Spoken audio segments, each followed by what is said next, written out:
Number 6. The divorce between Maya Cohn and Mekla Salomon. Now we will meet the merchant Maya Cohn and Mekla Salomon. They lived on Mastrand with their 2 children until 1786, when they ended up in a marriage dispute.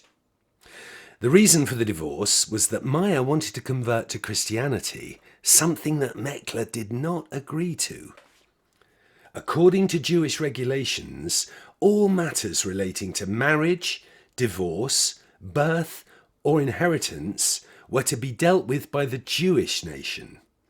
There was no rabbi on Mastrand, so the Jews on the island had to turn to the rabbi in Stockholm when they needed advice on religious matters.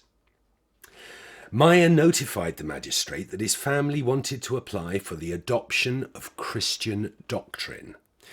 1 week later, Mekla went to the magistrate and explained that she did not share her husband's religious beliefs at all, and she had no plans to abandon Judaism. At the same time, she explained that according to religious law, she could not live with her husband if he converted.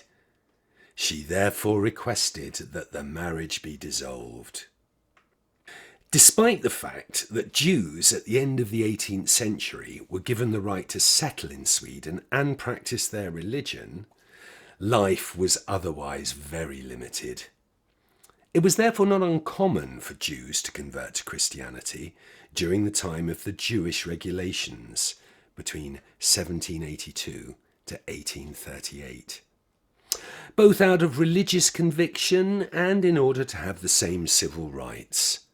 At Mastrand, the Jews had greater freedoms, but despite this, Maya Cohn chose to convert to Christianity. His choice to convert led to a protracted process involving the rabbi, Levin Hirsch Levi, in Stockholm. Levin Hirsch Levi turned to the king for advice about how to act in Maya and Mekla's divorce case. Since the Jews in Sweden lived under a special exemption law, it was in this case far from obvious how he would, or perhaps could, act. It was mainly in the matter of the children and their upbringing, as well as around the division of the property, that the rabbi requested the king's help. He went on to explain how, according to Jewish tradition, people usually judge in similar cases, and gave examples from Germany. If the man in the family chooses to convert to Christianity, the children should stay with the mother and continue to be brought up according to Jewish teachings until the age of 13, where they became bar mitzvah adults in the Jewish sense. Regarding the division of property, the man and the woman should share equally in everything. Maya put the blame on Mekla and accused her of stealing money and leaving the home and their children. Mekla explained that she had left the home because Maya had locked her in a room. With threats, he had tried to force her to convert, but Mekla had stood up for her religious convictions. Eventually, the marriage was dissolved. Maya was obliged to give half of his property to Mekla and to pay for the children's maintenance.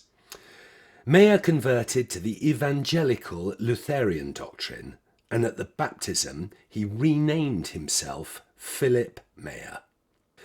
Philip remarried and lived on Mastrand after the closure of the Freeport. We don't know what happened to Mekla Salomon. She probably left Mastrand with the children in 1787 and continued to live a Jewish life.